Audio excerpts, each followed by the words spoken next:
Hello everyone, welcome to my channel Dada's physics.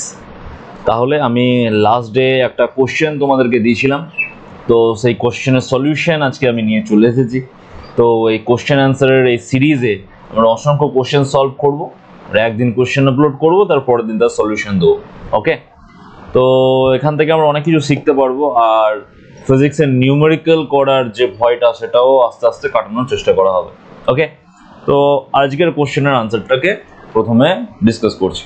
দেখো এখানে কি বলেছে, কোশ্চেনটাতে বলেছে two charges Q1 and Q2, just a minute, হ্যাঁ, two charges Q1 and Q2 are distance d apart. Okay, two dielectric of thickness T1 and T2 are introduced, okay, with dielectric constant K1 and K2 as shown in the figure. Find the force between the charges. Okay, দেখো এখানে এই যে dielectric দুটো place করা হয়েছে K1 আর K2, এই dielectric place করলে air মিডিয়ামে ফোর্স আর ডাইইলেকট্রিকের ফোর্স, এই দুটো ফোর্সকে সেম রাখতে হলে আমাদেরকে ডাইইলেকট্রিকের ইকুইভ্যালেন্ট ডিস্টেন্সের এয়ার মিডিয়ামটা কতটা সেটা জানতে হবে।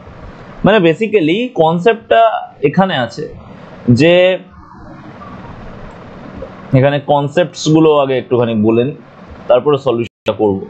যে যদি আমি Q1 আর Q2 দুটো চার্জ ধরে নিই, এই দুটো চার্জের মাঝে ডিস্টেন্স যদি R1 হয়, কোনো একটা মিডিয়াম যেটার ডাইইলেকট্রিক যে ইলেকট্রিক পারমিটিভিটি সেটা ε1, আর এই সেম আমি অন্য কোনো একটা মিডিয়ামে রাখলাম, ঠিক আছে, Q1 আর Q2 দুটো চার্জ, এদের মধ্যে ডিস্টেন্সটাকে R2 ধরে নিলাম, আর যেখানে মিডিয়ামের পারমিটিভিটি ε2, তাহলে এখানে দুটো কেসে যদি ফোর্সের অ্যামাউন্টকে সেম হতে হয়, তাহলে আমরা কি বলতে পারবো যে yes, Q1 Q2 divided by 4 pi ε1 R1 square, ε1 R1 square is equal to Q1 Q2 divided by 4 pi ε2 R2 square, ε2 R2 square. এবার এখানে ফোর্স দুটো সেম রাখতে গেলে দেখো এখানে ε1 ইনটু R1 এর স্কয়ারের প্রোডাক্ট আর ε2 ইনটু R2 স্কয়ারের প্রোডাক্ট, এই দুটো সেম আছে।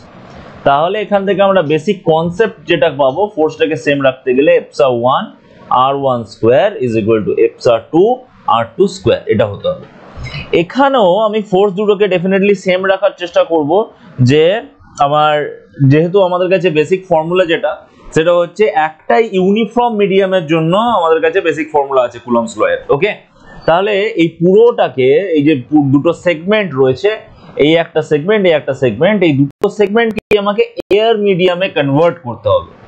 তাহলে ডিসটেন্সটা কত হবে সেইটা আমাকে বার করতে হবে। এখানে যেমন R1 আর R2 ইকুইভ্যালেন্ট ডিসটেন্স, দুটো আলাদা আলাদা মিডিয়াম, আমাকে এই দুটো মিডিয়ামের জন্য এয়ার মিডিয়ামে ইকুইভ্যালেন্ট ডিসটেন্সটাকে বার করতে হবে। তাহলে T1 এর জন্য ইকুইভ্যালেন্ট এয়ার মিডিয়ামের যে ডিসটেন্সটা, T1 মিডিয়ামের জন্য ইকুইভ্যালেন্ট এয়ার মিডিয়ামের ডিসটেন্সটাকে আমি যদি লিখি, আমি এরকম লিখতে পারবো যে T1 square into ε0 into K1, কারণ ε1 ইজ ইকুয়াল টু, তো ε0 ইনটু K1 ই হবে। এটা is equal two equivalent air মিডিয়ামের ডিসটেন্সটা যদি আমি x কনসিডার করি, তাহলে x স্কয়ার ইনটু ε0। ওকে, তাহলে এখান থেকে আমরা x স্কয়ারের যে ভ্যালু পাবো সেটা হচ্ছে কি, সেটা হয়ে যাচ্ছে T1 স্কয়ার K1 और x is equal to T1 root over K1।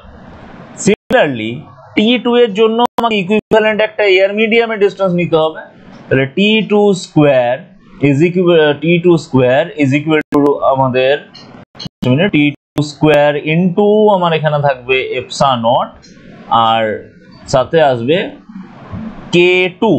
ওকে, সাথে আসবে K2, এটা is equal to y y square ε0। এখান থেকে আমরা y স্কয়ারের ভ্যালু পেয়ে যাব একটা, সেটা হচ্ছে T2 স্কয়ার ইনটু K2, আর y এর ভ্যালু পাবো T2 into root over K2। ওকে, তাহলে আমি T1 যে K1 ডাইইলেকট্রিক কনস্ট্যান্ট আছে, ওটাকে এয়ার মিডিয়ামে কনভার্ট করলে যে ডিসটেন্সটা আসবে সেটা হচ্ছে x, আর k2 যে ডাইলেকট্রিক কনস্ট্যান্ট আছে সেটাকে এয়ার মিডিয়ামে কনভার্ট করলে ডিসটেন্স আসবে y। তাহলে এবারে আমার এদেরকে রিপ্লেস করতে হবে দুটো চার্জের মাঝে।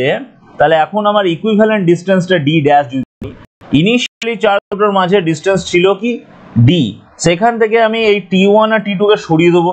তাহলে d minus t1 plus t2 এদেরকে সরিয়ে দেবো। ঠিক আছে, প্রথমে এদেরকে সরানো হলো। এবার এদের ইকুইভ্যালেন্ট এয়ার মিডিয়ামের ডিসটেন্স গুলোকে আমাকে এখানে অ্যাড করতে হবে, মানে x আর y কে এখানে প্লেস করতে হবে। তাহলে x আর y যদি প্লেস করি আমি কি পাবো, t1 root over k1 plus t2 root over k2।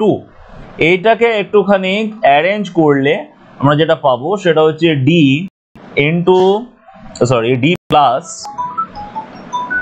Plus root over k1 into t1 minus, just a minute, এখান থেকে মাইনাসটা নিলে পরে t1টা কমন চলে যাবে, t1 into root over k1 minus 1 plus t2 into root over k2 minus 1। এটা হয়ে যাবে d ড্যাশের ভ্যালুটা। ওকে, তাহলে এবার এদের মধ্যে ফোর্স কত, ফোর্সের ভ্যালু, ফোর্সের ফর্মুলা লাগিয়ে দাও, F is equal to 1/4 pi epsilon naught, আমি পুরোটাকে এয়ার মিডিয়াম করে নিয়েছি, into q1 q2 divided by d dash তার স্কোয়ার। তো d ড্যাশের স্কোয়ার করলে কার স্কোয়ার হবে, এই যে পার্টটা আছে যেটা বেরোলো এইটার স্কোয়ার হবে। ওকে, তার মানে d plus t1 into root over k1 minus 1 plus t2 into root over k2 minus 1 এইটার স্কোয়ার হবে। তার মানে ডিনোমিনেটরে এই জিনিসটা আমার বসে যাবে। তাহলে আনসার যেটা হবে সেটা হচ্ছে এখানে এই যে অপশন ডিটা ইনকমপ্লিট দেওয়া আছে, অপশন ডিটাতে একটুখানি চেঞ্জ হবে, অপশন ডিটাতে একটুখানি ভুল রয়েছে। ডিনোমিনেটরে আসবে যেটা সেটা হচ্ছে D plus root over k1 minus 1 into t1 plus root over k2 minus 1 into t2। Okay, এইটার স্কোয়ার, এইটা হবে ডিনোমিনেটরে। ওকে, এই ডিনোমিনেটরটা এখানে ভুল ছিল, এই জায়গাটা ভুল ছিল, অপশন ডি কে আনসার করে দিচ্ছি আমি এখানে। ঠিক আছে, এটা ইনকমপ্লিট দেওয়া ছিল। তো এটা হলো আনসার। তাহলে আশা করি তোমরা বুঝতে পারলে যে কনসেপ্টটা কি ছিল। কনসেপ্ট ছিল basically equivalent distance or equivalent distance for different medium.